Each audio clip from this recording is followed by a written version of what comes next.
Muy bien. No le he dado la bienvenida a todos los que nos están viendo en vivo, ya sea en Chile, en México, en Puerto Rico, en cualquier parte del mundo donde nos están viendo. Bienvenidos a esta casa de oración. Quiero empezar contándoles una historia para hacer una conexión de la lección de la semana pasada y de esta semana. En un reino había un hombre que era jardinero y se presentó ante el rey y le dice: Su Alteza, esta es la zanahoria más grande que jamás he producido, que jamás voy a producir. Se la quiero dar a usted, obsequiarla como una forma de honrarlo y de respeto. Le quiero dar lo mejor que he producido. El rey la toma y discierne el corazón del hombre. Y se voltea para irse el hombre y le dice: espera, yo tengo un lote de terreno de 5 acres allí al lado donde tú vives. Te las regalo para que sigas produciendo más. Te las doy, son tuyas. El hombre se fue feliz, muy contento. Viendo esa escena estaba un noble y le pasó por la mente: si por una zanahoria te dan 5 acres.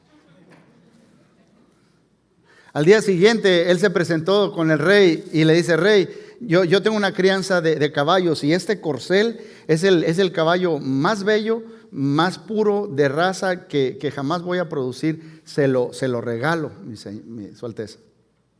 El rey tomó el caballo y se volteó para irse, porque discernió el corazón del hombre. Y el hombre se quedó perplejo, así como usted y como yo. Y antes de irse le dice: perdón, Su Alteza, ¿tiene algo que decir al respecto? Le dice: sí. Dice: el hombre me estaba dando la zanahoria a mí, pero tú te estabas regalando a ti mismo un caballo. Dijimos en la lección anterior que nosotros muchas veces hacemos algo, pero somos egoístas en lo interior de nosotros. Somos egoístas, y lo que yo quiero hacer con estas 2 lecciones es ir a no solo modificar algún comportamiento externo malo que tenemos ahí, sino ir por debajo a los ídolos que nos tienen atados. Y por eso en la lección pasada hablamos del Dr. Jekyll y el señor Hyde, de esa dualidad que todos tenemos. Y que cómo somos tan malos por dentro y somos egoístas. Hacemos algo bueno, pero es que queremos algo de regreso. ¿Quién ama totalmente puro? ¿Usted conoce a alguien así? Solamente cuando amamos a un niño, ¿verdad? O algo así. Y aún cuando dice uno el amor de una madre, y dice el profeta Isaías: aún si tu madre no te quiere, yo te voy a amar, dice Jehová.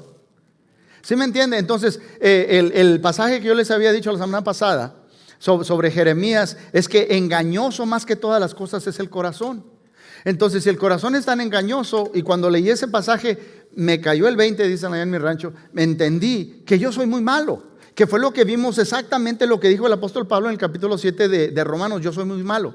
Ahora, cuando me invitan a un lugar a predicar, muchas veces dice: hermano, predique sobre este tema o sobre este tema, y queremos que la gente cambie en esta área o en esta área. Pero ahora no quiero pasar mucho tiempo, yo quiero ir a lo que está por debajo. Cuando entendemos verdaderamente el evangelio, vamos a cambiar naturalmente. Si en verdad conocemos la gracia de Dios, si en verdad entendemos la gracia, si en verdad entendemos lo que Cristo hizo por nosotros en la cruz, vamos a cambiar naturalmente. Vamos a cambiar. Mira lo que dice en 2 Corintios. ¿Se acuerda? Yo les había comentado la semana pasada que el apóstol Pablo está recogiendo colectas, anda por Macedonia, en la parte norte, Filipos, etc. Antes de llegar a Corinto les manda una carta. En la primera carta les dice: pongan aparte cada primer día de la semana, cuando se reúnen, pongan aparte algo para cuando yo llegue no se recojan en todas sus ofrendas. Él quiere llevar esta colecta de los gentiles. Fíjese, esto va a ser bellísimo de los gentiles a los hermanos judíos en Jerusalén que están pasando por una hambruna. Entonces en la segunda carta dice: bueno, pues ustedes dijeron esto, y les dice, la semana pasada les leí una parte de 2 Corintios donde dice: yo no les estoy demandando que lo hagan, quiero que participen en esta gracia.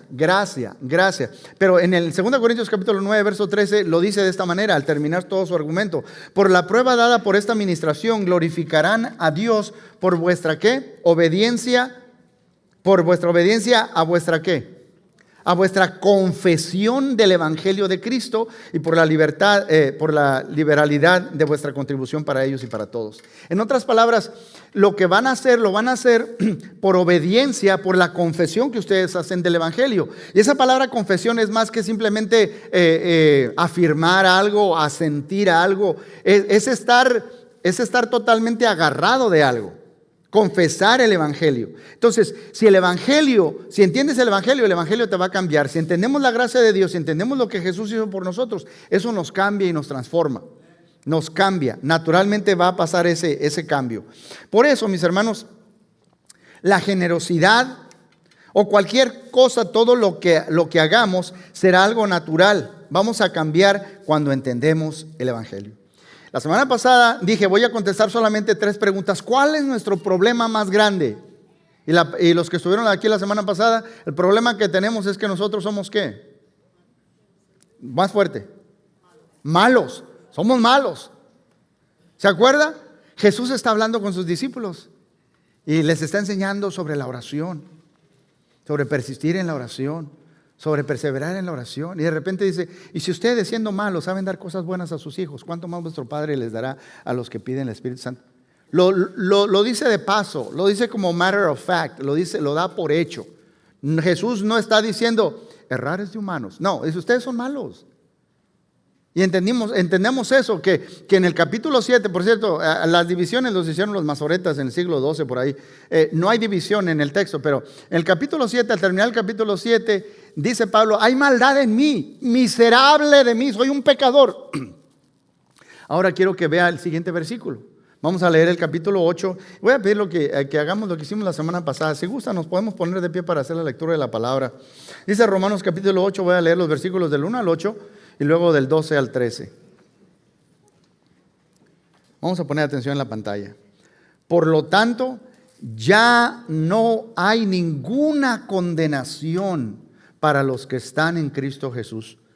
Pues por medio de Él, la ley del Espíritu de vida te ha liberado de la ley del pecado y de la muerte. En efecto, la ley no pudo liberarnos porque la carne anuló su poder.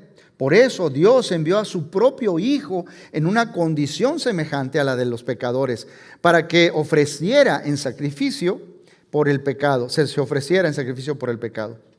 Así condenó Dios al pecado en la carne, a fin de que la justicia demanda de la ley se cumpliera en nosotros, que no vivimos según la carne, sino según el Espíritu. Los que viven conforme a la carne fijan la mente en los deseos de la carne. En cambio, los que viven según el Espíritu fijan la mente en los deseos del Espíritu. La mente gobernada por la carne es muerte, mientras que la mente que proviene del Espíritu es vida y paz. La mente gobernada por la carne es enemiga de Dios, pues no se somete a la ley de Dios, ni es capaz de hacerlo. O sea, no se puede. Los que viven según la carne no pueden agradar a Dios. Es el verso 12. Por tanto, hermanos, tenemos una obligación, pero no es la de vivir conforme a la carne. Porque si ustedes viven conforme a ella, morirán. Pero si por medio del Espíritu dan muerte a los malos hábitos del cuerpo, vivirán. Esto es palabra de Dios. Pueden tomar asiento, hermanos. Dijimos que nuestro problema más grande es que somos malos. Y a veces no entendemos el nivel de maldad que tenemos. Y dije, ¿qué tratamos de hacer nosotros en la lección pasada? ¿Qué tratamos de hacer y no debemos hacer porque no va a funcionar?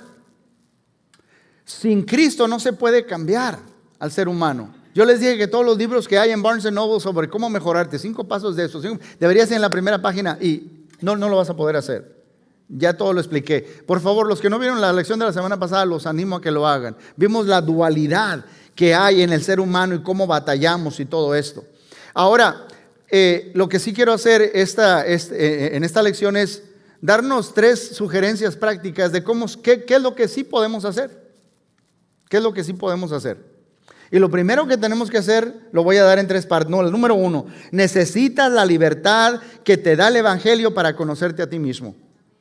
Si tú piensas que te conoces y no conoces el Evangelio, no te conoces a ti mismo, porque no podemos aceptar, no podemos entender lo malo que verdaderamente somos. Así de sencillo, mis hermanos.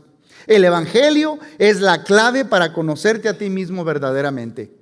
Si no conocen el Evangelio, una persona no sabe lo malo que es. Y podemos pretender o aparentar que somos diferentes de lo que verdaderamente somos. Podemos proyectar una imagen de nosotros mismos, pero en verdad somos personas que estamos malos. Ahora, en la lección pasada, en el capítulo 7, verso 24, leímos que el apóstol Pablo dice: soy un pobre miserable, soy un pecador. No puedo cambiar, hay mucha maldad en mí. Y luego en Romanos capítulo 8 que acabamos de leer, dice: ya no hay ninguna condenación para los que están en Cristo. En cualquier religión de todo el mundo, mis hermanos, todas las religiones, todas las filosofías humanas llegan a un punto. Se puede ser malo o bueno. Se puede ser una persona justificada o una persona que hace mal. Pero solamente en Cristo tenemos esas dos frases juntitas uno del otro. Tú y yo somos malos, pero al mismo tiempo en Cristo ya no hay ninguna condenación.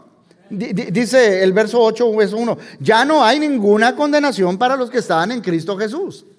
Ya la tenemos. Ya no hay ninguna condenación para los que están en Cristo Jesús. No hay ninguna condenación. Al mismo tiempo soy un pecador, tú y yo somos pecadores. Y al mismo tiempo en Cristo ya no hay ninguna condenación. Solamente en Cristo puede haber eso, mis hermanos. Ahora, la condenación ya no existe para los que están en Cristo. Ya no existe. Yo quisiera hacerles ver el énfasis que Pablo está haciendo allá en griego.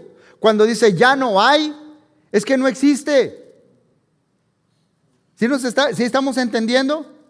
Cuando dice de ninguna manera, en la Reina Valera, en el capítulo 6, o ya no hubo más esto o aquello. Es un énfasis en griego decir que ya no existe. ¿Sí estamos entendiendo? Satanás está listo para apuntarte el dedo y acusarte. Y en todo ese capítulo 8 siga leyendo. ¿Quién nos va a acusar si Cristo nos justificó? ¿Sí me entiende?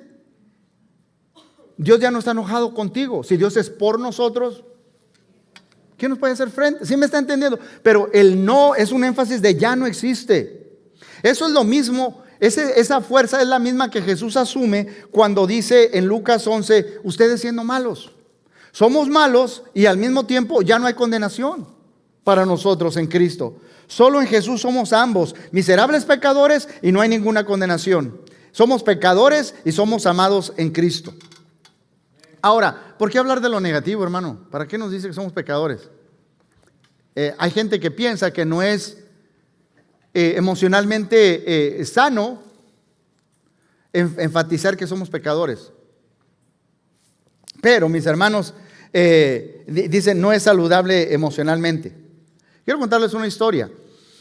Hace como 40 años atrás, a mediados de los 80, en una ciudad, en un pueblo, ciudad más o menos grande, pero no muy grande, en Virginia, había una pareja, mis hermanos, y sucedió que ellos tenían 3 hijos y los tenían en el carro bien ajustados con sus cinturones. Y de esos carros antiguos que se le tiene que poner un freno de mano, decimos de mano acá o de pie, y lo dejaron así mientras que los padres bajaron, hubo un declive y cayó en un lago. Y los 3 hijos murieron. Los 3 hijos murieron. Esto conmocionó a todo el pueblo, mis hermanos. Mucha gente que los conocía a esta pareja joven fueron al funeral. Y todos se quedaron impresionados de la templanza, de la capacidad, de cómo ellos en su sufrimiento, en su dolor más grande, dijeron: nos estamos agarrando de la mano de Dios. Estamos sufriendo por lo que está pasando, pero sabemos que Dios nos va a ayudar a salir de esto. Y la gente decía: esta es gente de gran fe. Y sí, mis hermanos, ellos siguieron activos en la iglesia. Él era diácono en la iglesia. Ella también estaba sirviendo en la iglesia. Siguieron adelante, tuvieron más hijos, era una pareja joven. Pero algo sucedió 15 a 20 años después. Este hombre Vino con su pastor y le dijo: hermano, estoy consumido por lascivia, por una mujer que no es mi esposa. Ya no tengo tanto interés en mi esposa y tengo pensamientos lasciviosos por esta otra hermana en Cristo ahí en la congregación que es soltera, y estoy consumido por esto. El pastor se da cuenta, simplemente tenía una relación de amistad. Le dijo: pues vamos a ponerte en consejería, quiero que vayas con un psicólogo, quiero que vengas a mi oficina una vez a la semana para ponernos a cuentas, a hacerte accountable, vamos a hacer todo esto y todo esto. Y el hombre lo hizo, pero no funcionó nada. Le fue afectando tanto esa condición, mis hermanos, que le afectó físicamente. Le afectó tanto mentalmente que terminó en un sanatorio. Y estando ahí, se quitó la vida. ¿Qué pasó con esa persona de mucha fe? ¿Qué pasó?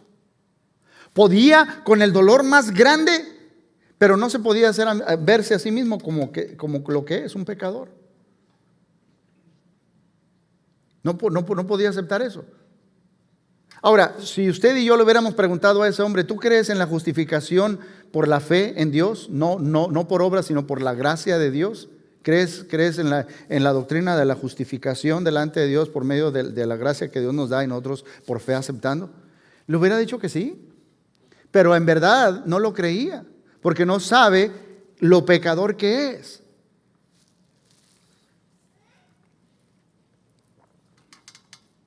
Mis hermanos, Søren Kierkegaard escribió un libro y él decía que una identidad no arraigada en Dios es una enfermedad que termina en muerte. Una identidad que no está arraigada en Dios termina en muerte. Y lo sorprendente de lo que está tratando de hacer Kierkegaard es esto. Y si no me entiende otra cosa, quiero que me entienda esto. Él decía: nosotros basamos, mis hermanos, nuestra identidad, nuestro valor, lo que nos hace sentir que somos significativos, que tenemos valor, que somos especiales, o nuestra justicia, lo que nosotros somos,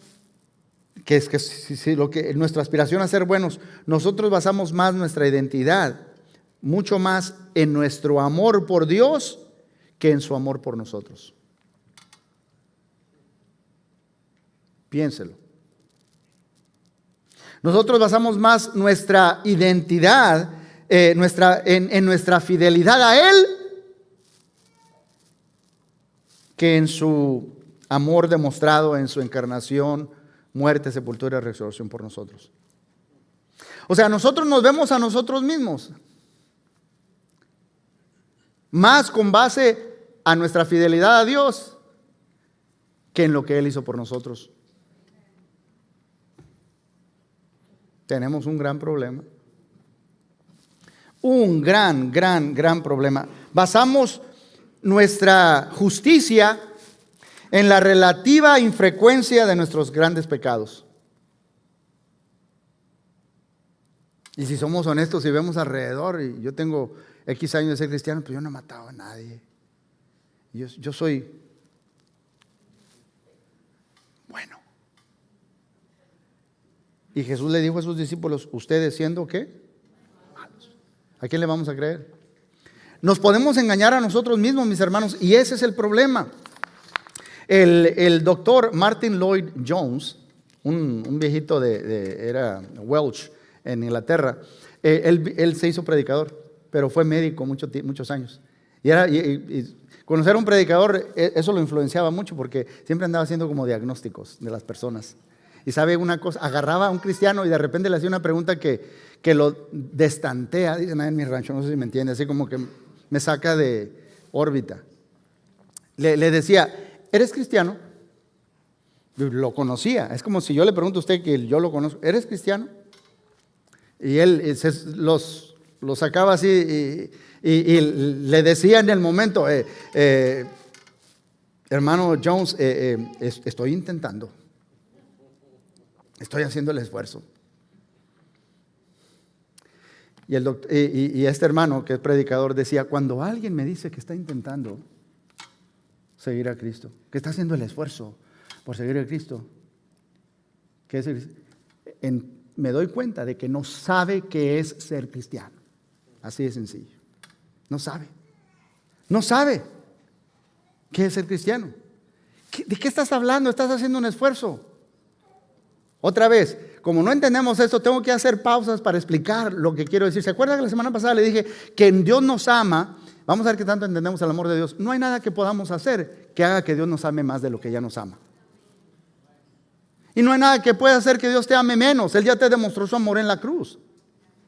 Y solamente somos justificados estar bien delante de Dios por lo que Jesús hizo en la cruz muriendo por nosotros, porque la paga del pecado es muerte y Él derrama su sangre, Él da su vida por nosotros. Entonces, si no entendemos eso, olvídate de que yo estoy intentando. Es por gracia nada más. C.S. Lewis, ¿se acuerda el de las crónicas de Narnia?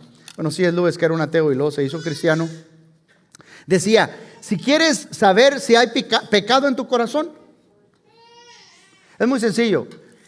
Es como el que trata de ver si hay ratas en el sótano. Voy a ver si hay ratas en el sótano.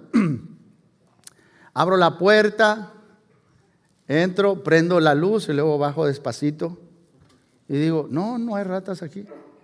Decía así es Lewis: lo que tienes que hacer es abrir la puerta, por ese switch, correr hacia abajo y vas a ver que ahí están, se están escondiendo porque es como destantear. Eres cristiano, estoy intentando, no sabes. Es por la gracia de Dios. ¿Sí me está entendiendo? Si no entendemos el evangelio, ¿sabe qué sucede? Pasan dos cosas. Cuando no entendemos en el evangelio, hacemos dos cosas. Una, exageramos nuestras fallas. Exageramos nuestras fallas, te enojas mucho contigo mismo, te autocriticas, te flagelas, te destruye la crítica. ¿Por qué? Porque tú tienes tu propio proyecto de autosalvación. O sea, las cosas que estabas haciendo es tu forma de sentirte bien contigo mismo, es la forma de sentirte que la gente me debe admirar, o te justificas a ti mismo. Es como decir: mira Dios, todo lo que estoy haciendo, ve qué tan arrepentido estoy. Me debe perdonar Dios, ¿no es cierto?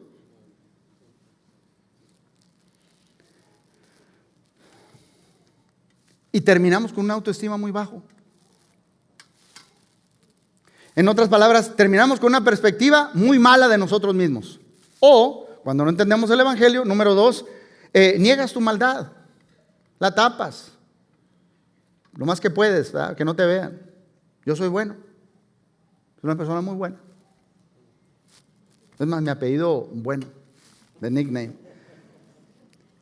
Y tienen una perspectiva muy buena de ellos mismos. Necesitamos el evangelio, mis hermanos, para tener la libertad de conocernos a nosotros mismos verdaderamente. Y no es fácil. No es fácil. Número dos, tienes que aprender a identificar los ídolos de tu corazón. Tenemos que aprender a identificar los ídolos de nuestro corazón. ¿Recuerda la historia de la semana pasada cómo el doctor Jekyll hace una poción y sale el señor Hyde de noche, todo diferente y todo esto? Tienes que identificar los ídolos de tu corazón, mis hermanos. No se trata de modificar pecados superficiales o acciones externas. Si hacemos eso, no funciona. En el texto que acabo de leer, Pablo usa una palabra en griego, sarx. Sarx es carne. Y la Reina Valera dice los pecados de la carne. Desgraciadamente, cuando nosotros pensamos en pecados de la carne, nos imaginamos pues emborracharse o fornicación o cosas así. Pero hay una frase en griego que va junto: los deseos de la carne.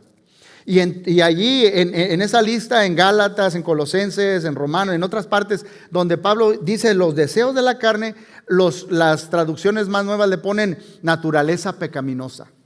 Naturaleza pecaminosa. Porque esa lista que pone Pablo cuando dice los deseos de la carne incluye la envidia, incluye el orgullo, incluye la ambición. Eso ya no son tanto acciones, son un sentir del corazón, es algo que está por dentro.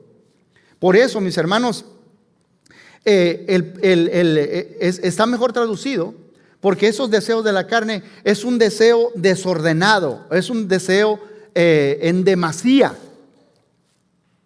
Decía San Agustín: el problema es que hacemos de cosas buenas, de buenas cosas, de cosas buenas, cosas de suma importancia. Quiero que lo lean bien. Eso dijo San Agustín. No es que queremos algo malo mucho. Quiero hacer esto malo mucho. Muchos de nosotros, decía San Agustín, queremos algo bueno. Es una buena cosa, pero en vez de bueno, lo subimos a algo sumo. Hacemos de algo bueno algo sumo. Cuando digo sumo, lo más importante, para que me entiendan. Hacemos esto lo más importante. ¿Ok? Por ejemplo, queremos que nos quieran, queremos que nos acepte la gente, hacemos un ídolo de la aprobación humana. Queremos tener influencia, hacemos un ídolo del poder.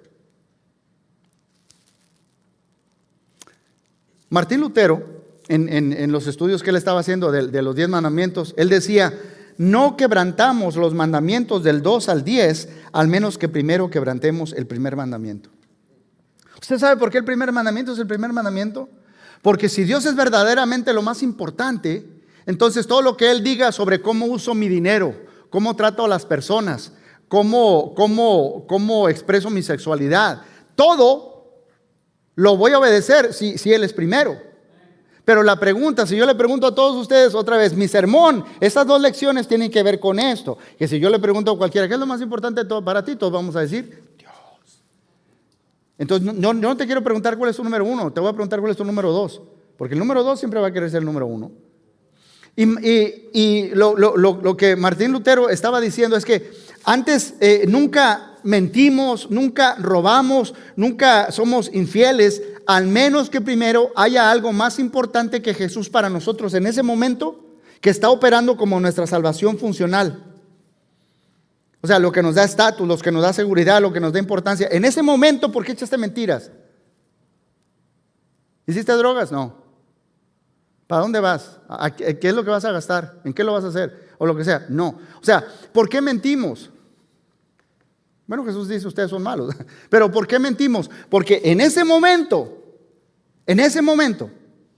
mentí para romper cualquier otro mandamiento. Porque en ese momento, algo más que Dios es más importante para darme a mí estatus, para darme a mí seguridad, para darme a mí influencia, para darme a mí poder, para darme a mí cualquier cosa. Son ídolos que están ahí por debajo. Bueno, para que me entienda, voy a darle unas 2, 3 ilustraciones. Ya pedí permiso. Hablé con Angélica el domingo en la tarde. Angélica y yo nos damos, mire, ¿quieres conocer tus defectos? Dice un dicho. ¿Quieres conocer tus virtudes?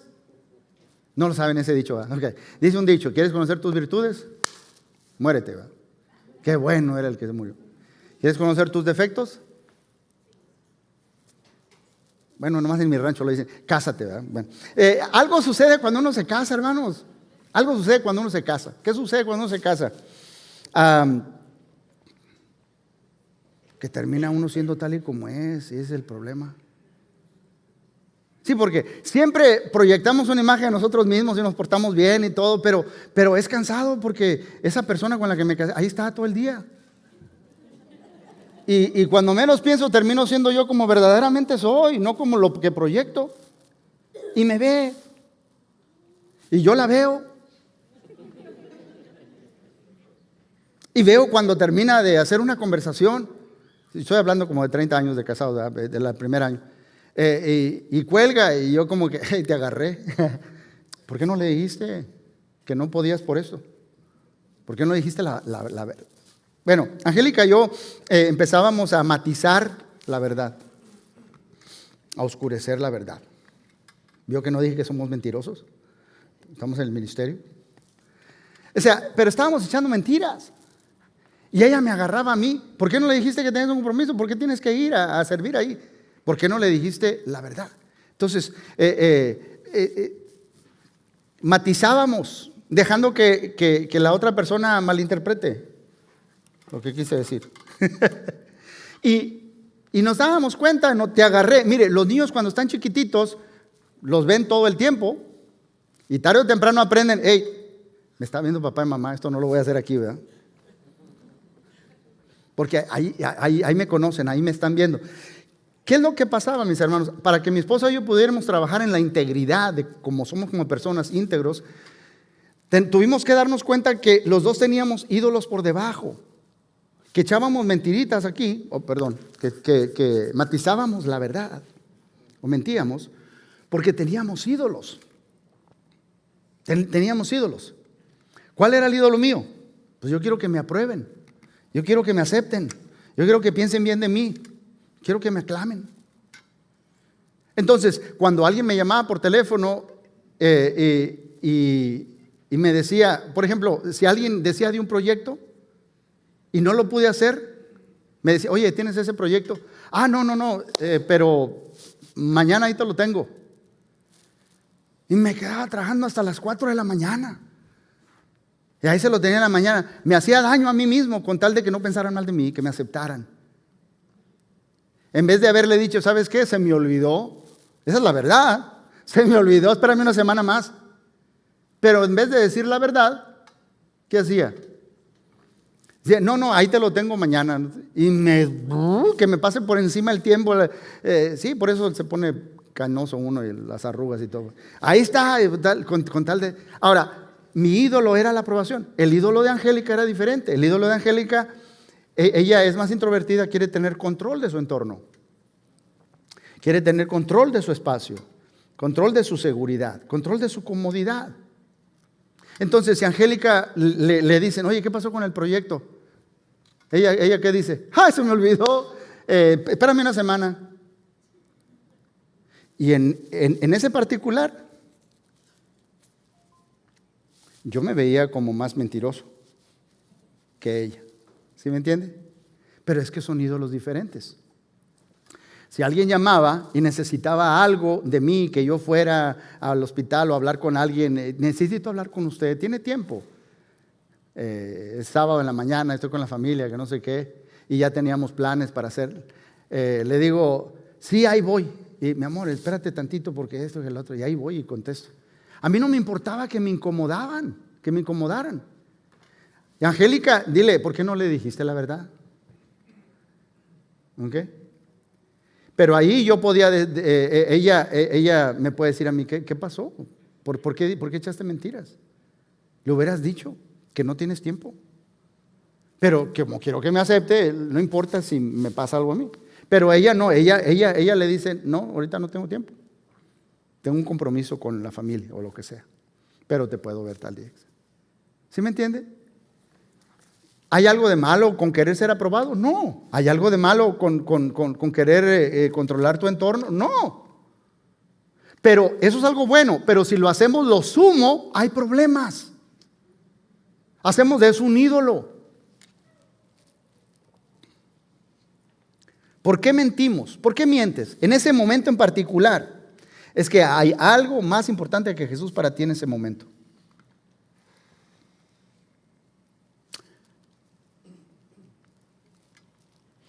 Segundo ejemplo. Tim Keller cuenta que había un muchacho cuando él estaba en la universidad. Era un joven apuesto, alto, guapo, fuerte. Y todas las muchachas querían se sentían atraídas a él. Y este muchacho perseguía a las muchachas, pero tan pronto se acostaba con ellas, fornicaba, se acostaba con ellas. Después de eso, perdía interés en ellas. Y se iba a otra, y luego a otra, y luego a otra. Entonces él hace una confesión de fe y viene a Cristo. Y todos en el grupo de cristianos de la universidad se sintieron bien contentos. Ahora todo va a ser diferente. Qué mejor que un hombre que cambiado y transformado, un chavo, todos van a querer saber del Cristo que lo cambió. Y sí, dejó de fornicar el muchacho. Dejó de fornicar. Pero dice Tim Keller, nos dimos cuenta de algo. Tan pronto, cada vez que había una reunión, él quería controlar las discusiones en los grupos pequeños de estudios bíblicos. Si alguien tenía una opinión diferente, él se iba en contra hasta que lo hacía sentir que él tenía la razón. Él quería, para actividades que hacía, él quería tener control de todas las cosas. Y nos dimos cuenta, dice él, que él después, porque era tanta, había cambiado una pasión, un ídolo de él. ¿Por qué tenía sexo? Él quería tener control. Ya una vez que se sentía en control él, que alguien hacía lo que él quería, se sentía bien con él mismo. Ahora había cambiado el sexo por religión. Estaba haciendo lo mismo, tenía hambre de poder. Su ídolo era la influencia y el poder. Simplemente cambió de ídolo. Finalmente se alejó de Cristo y se fue, se perdió. Porque no había cambiado verdaderamente lo que es interno. No había cambiado. No había cambiado. Charles Spurgeon, en una de sus lecciones, dijo a sus estudiantes de un seminario, les dijo Charles Spurgeon: no entren al ministerio para salvar su alma. No se quieren hacer ministros para salvar su alma. Y un hombre decía: pero ¿por qué se va a meter alguien al ministerio? Ya tienes que saber que eres salvo para querer ministrar a otra gente. Pero dice, una vez estaba estudiando en Romanos capítulo 1, verso 17, donde el apóstol Pablo dice: la buena noticia nos enseña que Dios acepta a los que creen en Él, como dice la Biblia. El justo por la fe vivirá.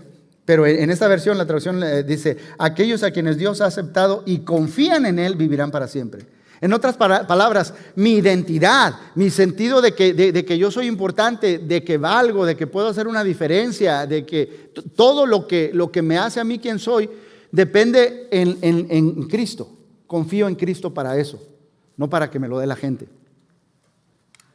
¿Sí me está entendiendo? Sí, porque hay predicadores que llegan el sábado, están todos nerviosos, porque necesito la adulación de la gente, lo que sea. Dios me está diciendo a mí, y te está diciendo a ti, y a mi esposa, y a todos: en mí tienes tu aprobación, en mí tienes tu confort, en mí tienes tu seguridad, en mí tienes todo. Pero la gente no lo entiende. Tercera ilustración. Un pastor dice que cuando él estaba joven, vinieron a su oficina con varios meses de diferencia 2 mujeres, y las 2 estaban muy enojadas con sus esposos. Una de ellas era una mujer que era muy activa en la iglesia. Allí estaba para las clases de mujeres, para los estudios, para las reuniones de oración. Siempre estaba sirviendo cuando había eventos. Era una mujer que tenía tiempo, conocía bien la palabra, etc. Tenía muchos recursos, pero estaba enojada con su esposo porque su hijo, que ahora es un adolescente, se estaba portando un poco mal, no estaba teniendo buenas calificaciones, estaba juntando con muchachos que no eran muy buenos. Y ella sentía que su esposo no estaba siendo buen papá. Estaba resentida con él. La otra mujer también estaba enojada con su esposo, pero esta otra mujer no tenía muchos recursos bíblicos, no sabía mucho de la palabra de Dios, no estaba muy involucrada. Y su hijo tenía problemas, pero eran problemas hasta con la ley. Ya estaba haciendo cosas muy malas y lo había agarrado la policía varias veces. Ya está enojada con su esposo porque no estaba haciendo algo al respecto. Dice: yo a mis 20 y tantos años de pastor jovencito, les di lo mejor, les dije cómo que hay la necesidad de perdonar para sanar tu corazón primero, leer la palabra de Dios, orar de esta manera y buscar ayuda, consejería para y todo eso. Dice este joven pastor: hasta donde yo sabía traté de ayudarles, pero la primera mujer siguió teniendo problemas con el esposo y se divorció. La segunda empezó a tomar lo que yo le estaba dando sobre perdonar, sobre orar, etc. Y ella empezó a cambiar y su esposo empezó a ver un cambio en ella. Y los 2 vinieron a Cristo y el hijo empezó a venir a Cristo también y regresó a Cristo. Hubo un cambio. Esta persona se cambió. Y dice, yo me decía, ¿qué pasa? ¿Cuál es la diferencia? Porque esta mujer con menos problemas y con más recursos se terminó divorciando de su esposo. Y su matrimonio se fortaleció. ¿Sabe por qué? Porque esta otra mujer había hecho de su hijo un ídolo. Si mi hijo está bien como hombre cuando crezca y me ama como su mamá, yo voy a sentir que valgo la pena como mujer, como madre, como ser humano, porque mi hijo me quiere. Si pierdo el amor de mi hijo, no vale la pena seguir adelante. Lo hizo un ídolo. Te pregunto, ¿cuál es tu ídolo? ¿Cuál es tu ídolo? ¿Qué? O déjame se lo pregunto así. ¿Qué si ya no lo tienes te devastaría? No quiero seguir viviendo si ya no tengo esto. No vale la pena seguir adelante. ¿Para qué continuar? Ya no quieres seguir si te quitan eso. ¿Qué es? ¿Tu hijo? ¿Tu aspecto físico? Hay mujeres que se transforman, hombres también. Porque si pierden eso, ya pierden su identidad. ¿Qué es? ¿Tu ministerio? Otra vez, San Agustín dijo, hacemos de cosas buenas cosas de suma importancia. ¿Tu ministerio? Si ya no tienes ese ministerio, ¿ya no quieres seguir? ¿Tu dinero? ¿Tu esposo, la esposa? ¿Qué estás haciendo un ídolo? Mire, déjeme terminar este segundo punto rápido. Si tú no matas tus deseos de la carne, tus ídolos que están ahí por debajo, ellos te van a matar a ti. No importa si tienes un ministerio por fuera muy bonito, te van a matar a ti. Y nunca vas a cambiar. Ok, número 3. Esto es importante. Reemplaza con regocijo en Jesús la expulsión de tus ídolos. ¿Vio lo que estábamos cantando, verdad? Entre los cantos. Jesucristo, basta. ¿Es suficiente Jesús? Hay otro canto que dice, si pierdo todo, pero tengo a Cristo, yo tengo todo lo que necesito. Entonces, mis hermanos, ¿qué quiero decir con reemplaza con regocijo en Jesús la expulsión de tus ídolos? ¿Cómo vas a deshacerte de esos ídolos que están ahí por debajo cuando los reconoces? Thomas Chalmers, del siglo XIX, escribió un libro, un sermón, y está escrito, muy bueno, que dice que los apegos, los deseos profundos, las pasiones que tenemos, como estaba hablando ahorita de las pasiones de la carne, siempre vamos a necesitar un apego, pero ese apego que tenemos, si no es a algo bueno, la única forma de reemplazarlo es con otro más fuerte. Y él decía, déjeme le pongo una cita ahí, la única manera de desposeer el corazón de un viejo afecto es con el poder expulsivo de uno nuevo. Por ejemplo, ¿conoce usted jóvenes que en su juventud les apasiona andar tras las muchachas, ir tras el sexo, beber con los amigos, vivir de una manera desordenada? Y ese joven se vuelve un poquito de hombre y ahora está enfocado en hacer una carrera y hacer mucho dinero. Cambió su ídolo de placer sexual a dinero, a poder. Y luego con el tiempo cambia, ya un poco más mayor, y quiere tener influencia. Quiere hacer cosas buenas con el dinero. Quiere ser aclamado, quiere tener aprobación. Yo lo he visto mucho, esto.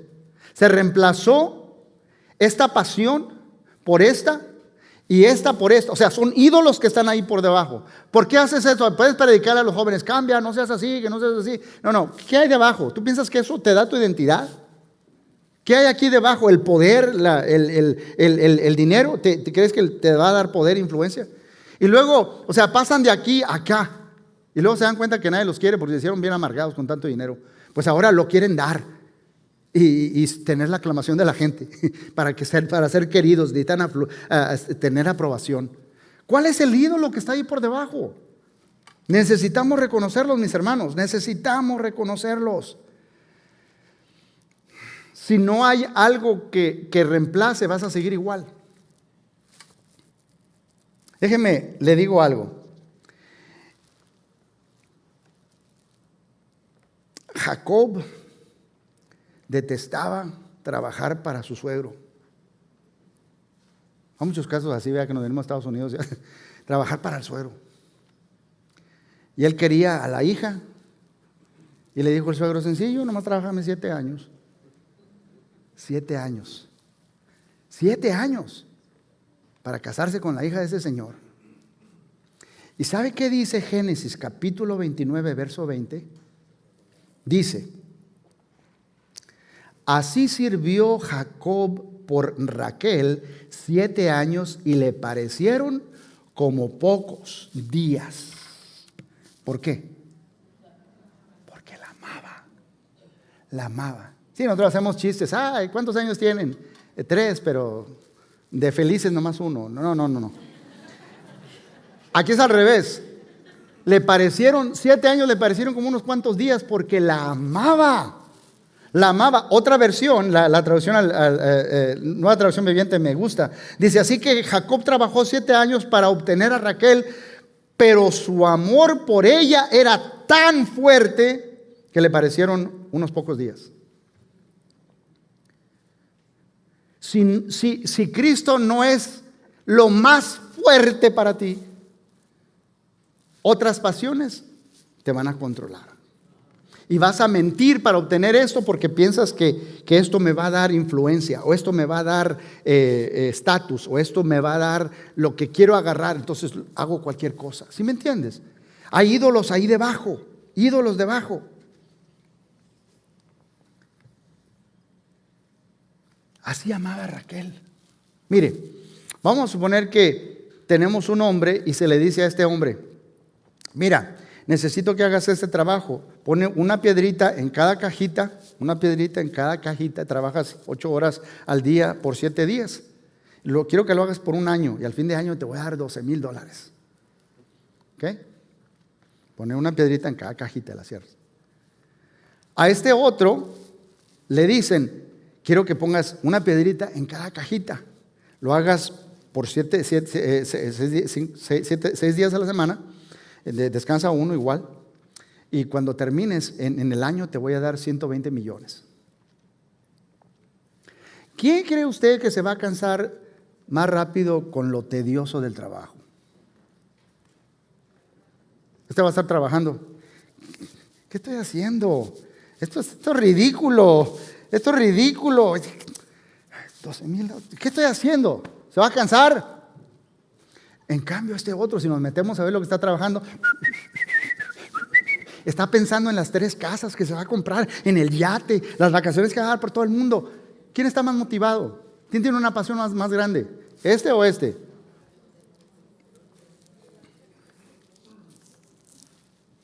Había una mujer que iba a consejería. Esta era una mujer que vino a Cristo, pero antes de venir a Cristo vivía en una trailer home. Pero ella es de esta mujer que tenía un ídolo típico de muchas mujeres, que yo necesito que un hombre me ame para sentir que valgo la pena. ¿Okay? Y pasaba de hombre con otro hombre, con otro hombre, con otro hombre, con otro hombre. Fue a consejería y una consejera secular, no cristiana, le dijo, tú lo que necesitas es hacerte valer, desarrolla una carrera, gana dinero. Y ella se dio cuenta, ella me está diciendo que cambie el ídolo de estar con un hombre, a ser un ídolo de un hombre, a ser un ídolo del dinero y el poder. ¿Y qué si no quiero tener ningún ídolo? Le preguntó un pastor y dice, hermano, ¿cómo le hago? Colosenses 3. Ya que han resucitado con Cristo, busquen las cosas de arriba donde está Cristo sentado a la derecha de Dios. Concentren su atención en las cosas de arriba, no en las de la tierra. Pues ustedes han muerto. Escucha esta frase. Y su vida está escondida con Cristo en Dios. O Pablo dice a los Efesios, estamos sentados con Cristo en los lugares celestiales.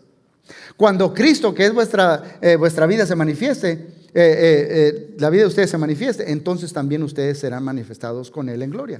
Dice, cuando veo a un hombre y se interesa un poquito, yo lo veo y dice, me pasa por la mente, me digo a mí misma, eres bueno. Me gustaría estar contigo, pero tú no eres mi vida es Cristo. Y eso cambió todo en ella. Mi vida, mi identidad ahora es Cristo.